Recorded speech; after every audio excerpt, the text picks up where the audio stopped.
susah merasakan nikmatnya ibadah, karena yang dia tunggu bukan nikmatnya ibadah, yang dia tunggu pujiannya manusia. Sehingga apa efeknya kalau menunggu pujian manusia? Tidak mampu mengatakan kebenaran. Hatta atakallamun nasa bil haqq, saya tidak bisa mengatakan kebenaran kecuali saya meninggalkan ridhonya manusia.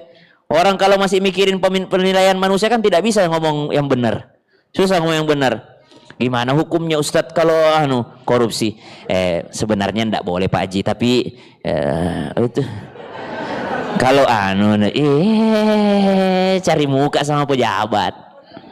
Dia tahu hukumnya ndak boleh nih. Sebenarnya kayak gini nggak boleh, tapi dia nyari cintanya si pejabat itu. Akhirnya dia bilang sebenarnya tidak boleh, tapi kenapa ada tapinya? Itu tidak boleh. Jangan cari ridhonya manusia. Kata Imam Ahmad bin Harb. Agak berat juga ini ya, karena biar bagaimanapun kita pasti senang. Yang kedua, kalau saya ceramah di sini pengajian, ada penceramah mencari ridhonya ibu-ibu, subhanallah, pasti kita susah ngomongin yang kebenaran. Saya tidak akan bisa ngomongin poligami. Kenapa tidak bisa ngomongin poligami? Karena saya takut nanti ibu-ibu benci sama saya. Berarti saya belum ngomong kebenaran, saya mencari ridhonya ibu-ibu. Bilang aja poligami itu sunnah. Poligami itu boleh. Boleh. Karena ada penjaganya di sana.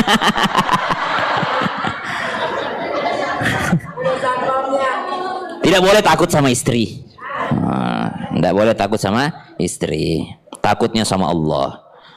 Ada guru kami ditanya, kenapa tidak lebih dari satu istrinya? Kata beliau, karena istriku tidak takut sama saya. Kenapa tidak takut istri sama Anda? Tanya Kiai itu. Kata Kiai itu, karena saya kurang takut sama Allah. Jadi tidak usah dibikin istri takut sama kita. Kitanya yang tambahkan takut kita sama Allah, pasti manusia akan takut sama kita. Kalau ibu anaknya tidak takut sama ibu, coba periksa takutnya ibu sama Allah. Jadi kalau ada ibu curhat, Ustadz anak saya itu tidak ada takut-takutnya sama saya. Ada bapak-bapak curhat, tidak ada. Coba perhatikan, bercermin, apakah kita sudah takut pada Allah. Kalau kita sudah takut sama Allah, insya Allah otomatis makhluk takut sama kita. Tapi siapa yang tidak takut sama Allah, makhluk juga tidak takut sama dia. Subhanallah. Jadi poligami, kenapa poligami? Istriku itu orang sabar, Bu. Baru kali ini dia ikut. Saya kalau tidak ada dia selalu kupuji-puji. Kalau ikut enggak usah dipuji-puji. Nanti hilang pahalanya, hilang berkahnya. Manusia paling sabar itu. Istriku paling sabar.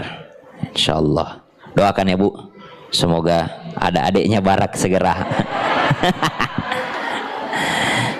La yajidu halawatal ibadah, tidak mendapatkan halawah manisnya ibadah kecuali satu, meninggalkan ridhonya manusia sehingga tidak bisa menyatakan kebenaran.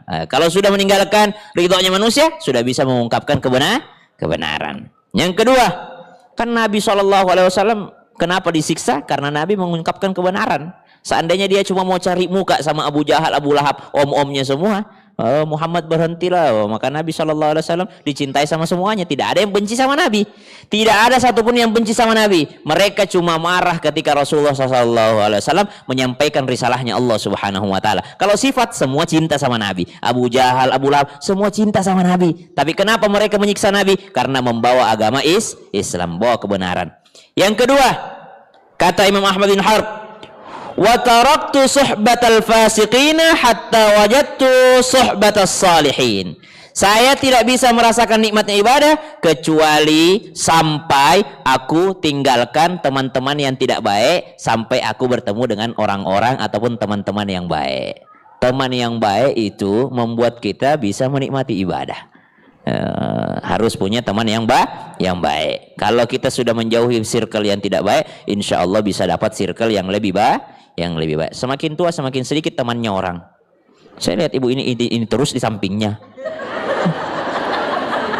Pokoknya kalau datang pengajian itu terus kayaknya bestinya. Tidak ada yang tukar-tukar tempat duduk. Pokoknya tidak mau masuk ke sebelum datang temannya. Atau masuk duluan, Bu Haji sudah saya simpankan. Cepat, kamu udah di mana? Buruan, ini udah rame orang, ntar tempat lo diambil, buruan cepetan. Ya enggak? Oh buruan udah pada datang nih, cepetan.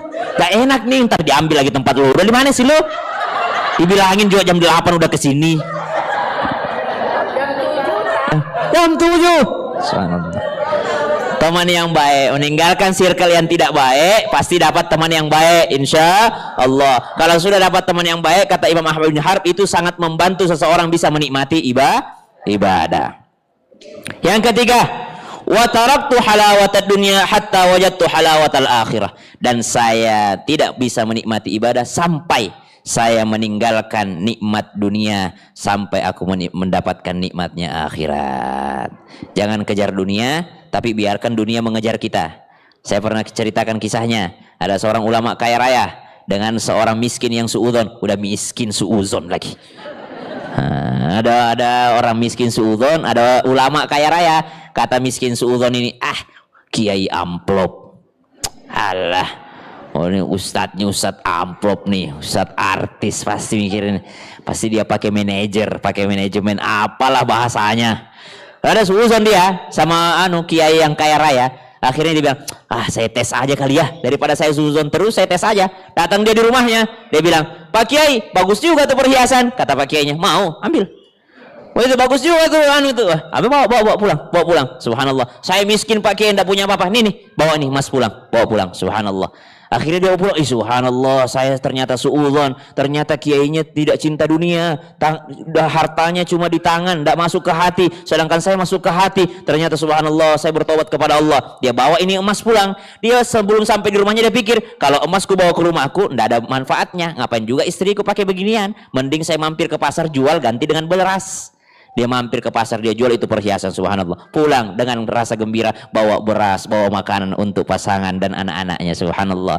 Suatu ketika sore-sore datang seorang laki-laki, baru hari itu juga laki-laki datang rumahnya Pak Kiai. Pak Kiai, mohon maaf, saya baru datang lagi ke sini. Kenapa? Saya sibuk pekerjaan, doain ya. Ada bisnis ini supaya lancar ini, doain, mohon doanya, mohon bimbingannya.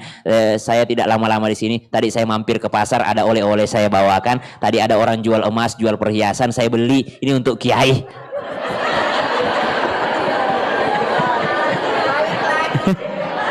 Pas dibuka ternyata perhiasan yang tadi yang dikasih kepada orang miskin. Ini namanya orang tidak cinta dunia tapi dicintai sama dunia. Ada orang sebaliknya, setengah mati cinta sama dunia tapi dibenci sama dunia. Tidak sholat gara-gara meeting, tidak sholat subuh gara-gara kerja, tidak sholat asar gara-gara kerja, gara-gara bisnis, gara-gara jualan. Apakah banyak duitnya? Tidak juga, pinjolnya di mana-mana. Apa kaya raya? Oh tidak juga, banyak juga, susah juga ekonominya. Ini namanya terlalu cinta dunia tapi dibenci sama dunia. Ada orang tidak cinta dunia, dicintai sama dunia. Nah, jadi harta dunia di tangan, jangan masukkan ke dalam hati. Itu kata Imam Ahmad bin Harb. Itu menikmati ibadah dalam persepsi sekarang kita di dunia. Sekarang kita bahas, atau pertemuan selanjutnya aja kali ya. Sekarang kita membahas tentang bagaimana caranya menikmati amal ibadah nanti di akhirat. Kalau tadi di dunia, usaha kita. Sekarang kita bahas. Kata Imam Mansur bin Ammar, "Idza dana mautul abad, qusima haluhu ala khamsah." Ketika seseorang meninggal dunia, maka dirinya akan dibagi menjadi 5. 1. Ar-ruhu lil malakil maut. Ruhnya akan dibagikan untuk malakul maut. Siapa yang ngambil ruh kita ketika meninggal dunia nanti? Dibawa sama siapa? Malakul maut. Jadi nggak usah khawatirin ada roh gentayangan, tidak ada itu. Udah dibawa sama malakul maut itu rohnya itu, tidak ada. Yang kedua, dirinya akan dibagi apanya lagi? Al-malil warith. Harta akan menjadi miliknya. Hartanya orang yang meninggal dunia menjadi miliknya pewaris. Jadi nggak usah mikirin hartanya, Bu. Nanti bakal jadi miliknya pewaris. Maka dikatakan jangan cuma sibuk mikirin hartanya, tapi sibuklah juga mikirin pewarisnya. Taurithul adab khairum min taurithil mal. Mewariskan ilmu, adab, akhlak jauh lebih baik daripada mewariskan harta. Kalau mewariskan harta, Anfiqu wa la takhshaw ala auladikum fa in kanu mu'minina yarzuquhum man yasha'u bighairi hisab fala tusa'iduhum bi fisqi amwalikum. Kata ulama, keluarkan hartamu, jangan ragu-ragu anak-anakmu. Kalau mereka beriman, maka Allah akan kasih dia rezeki dari tidak disangka-sangka sebagaimana Allah kasih rezeki padamu. Fala tusa'iduhum bi fisqi amwalikum. Banyak orang tua sibuk menumpuk harta, dia mau kasih kepada pewarisnya, tapi ternyata setelah orang tuanya meninggal dunia, justru harta warisannya dipakai bermaksiat oleh anak-anaknya. Jangan kau bantu keturunanmu bermaksiat dengan harta warisanmu. Jadi harta waris akan menjadi harta kita akan menjadi milik waris. Allahmul lidud, kulit dan daging akan menjadi miliknya cacing dan belatung. Maka jangan sibuk memberikan makanan kepada wajah, skincare. Jangan hanya sibuk memberikan makanan kepada badan, makanan bergizi, diet, segala macam. Tapi tidak sibuk memberikan makanan kepada ruhaniyahnya, sehingga skincarean dan ngejim hanya untuk cacing dan belatung. Kecuali diisi juga ruhaniyahnya, itu bagus. Tidak masalah orang skincarean, bagus. Orang saya aja glowing, saya aja pakai skincare. Pakai skincare, bagus skincarean, merawat badan, tapi jangan lupa rawat ruhnya juga. Jangan sibuk luarnya, tapi tidak sibuk merawat dalamnya. Yang keempat, al-'adhmu lit-turab, dan tulang belulang akan menjadi miliknya tanah yang akan menghimpitnya. Yang terakhir, wal hasanatu, dan amal baik akan menjadi miliknya. Amal baik kita akan menjadi miliknya. Wal hasanatu lil khusum, amal baikmu akan menjadi miliknya orang yang kau pernah sakiti di dunia. Maka kalau kau mau menikmati amal ibadahmu, jangan sering nyakitin orang, jangan kegeeran. Pengajian banyak, sholat sunnah banyak, puasa sunnah banyak, tapi gibah juga, fitnah juga banyak, nyakitin hati orang juga banyak. Maka dua persepsi hari ini yang kita bahas, menikmati ibadah di dunia dan menikmati nanti hasilnya di akhirat, dengan syarat jangan suka nyakitin orang. Karena kalau nyakitin orang, bisa jadi amal ibadah kita sebelum engkau nikmati, kata orang yang pernah kau sakiti, ya Rob, saya tidak rela dia menikmati amal hajinya. Itu Bu Aji sering ngomongin saya, hampir tiap hari dia bikin status tentang saya. Kata Allah, dia tidak ngomongin kamu, kamu yang kegeeran. Jangan suka nyakitin orang, jangan suka sakiti hatinya orang. Bahaya Bu, setengah mati kita beramal di dunia, tidak ada hasilnya kita bisa nikmati. Gara-gara apa? Kata Nabi, ada orang yang muflis, ada orang yang bangkrut. Siapa orang bangkrut itu? Orang yang datang membawa pahala haji, umrah, puasa, sholat sunnah, sedekah, dia bawa di hadapan Allah, tapi ternyata ada orang yang dia sakiti, sehingga habis semuanya dia bagi kepada orang yang pernah dia sakiti. Semoga kita semua panjang umur, sehat walafiat, selamat dunia wal akhirat, bisa menikmati ibadah di dunia dan menikmati hasilnya nanti di akhirat. Wassalamualaikum warahmatullahi wabarakatuh. Waalaikumsalam warahmatullahi wabarakatuh. Alhamdulillah, terima kasih Ustadz untuk kajiannya siang hari ini. Semoga kita semua mendapatkan hikmah dari kajian yang disampaikan Ustadz pada siang hari ini. Ustadz, apakah ada tanya jawab atau? Emang masih bisa? Duhur sampai jam berapa sih? 11.46. Cukup ya Ustadz ya? Iya, mau siap-siap. Saya bebas. Berarti enggak mengganggu sholatnya. Oh iya. Satu pertanyaan Bunda, ada yang mau bertanya? Ya, silakan Bunda. Assalamualaikum warahmatullahi wabarakatuh. Ya, Afwan Ustadz ingin bertanya, ketika dalam sholat tadi kan katanya ketika berdiri baca Al-Quran. Nah, yang mau saya tanyakan, maaf, kemarin kan waktu itu pernah saya dengar katanya kalau sholat boleh sambil membaca Al-Quran untuk sholat sunnah aja ya Ustadz ya. Nah, untuk surat-surat pendek yang agak panjang gitu, apakah harus kita surat pendek tapi panjang? Iya, maksudnya kan ada yang tahu juz amma tapi agak panjang ya, gitu. Gitu kan. Apakah dalam membaca itu kita harus hafal semuanya dulu suratnya? Kan kita pengen agak panjang nih, tapi kita nggak hafal. Boleh nggak misalnya suratnya itu totalnya 25, tapi kita bacanya cuman 10 gitu, boleh nggak itu? Iya. Ustadz? Namanya sunnah. Kalau sunnah maka dia bebas. Jadi yang rukunnya Al-Fatihah. Ada orang ghairil maghdubi alaihim waladdallin, amin, Allahu akbar, sudah sah. Tapi pengennya dapat banyak pahala, akhirnya dia baca ayat. Maka bacalah dia surah. Ada surah 25 ayat isinya, tapi dia cuma hafal 20. Boleh nggak 20 aja, 5-nya tersisa? Boleh. Tapi ada adabnya. Adabnya adalah usahakan berhentinya pada saat habis pembahasan. Jangan berhentinya, ini adab aja ya, tidak berdosa juga, cuma kurang adab aja.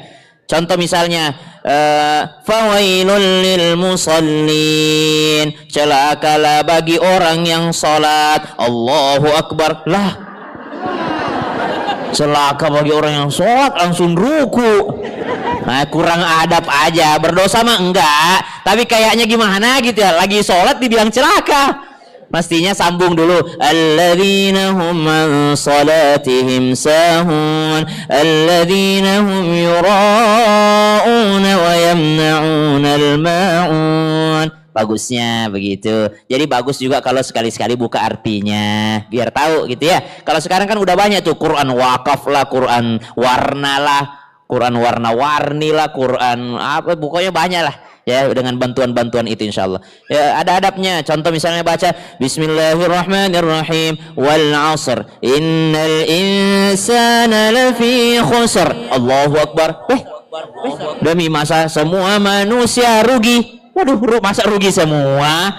Masa semua manusia rugi? Ada yang tidak rugi, siapa? Jawaban ayat setelahnya, illalladzina amanu wa amilus solihat wa tawasaw bil haqqi wa tawasaw bis sabr. Tidak berdosa, tapi tidak beradab aja. Ada adab-adabnya dalam baca Al-Qur'an. Usahakan lihat, oh di mana berhentinya bagus ya? Oh sampai sini gitu. Allahu taala alam. Iya, alhamdulillah. Sudah ya Mbak? Sudah paham? Iya, terima kasih Bunda-bunda, terima kasih atas kehadirannya siang hari ini.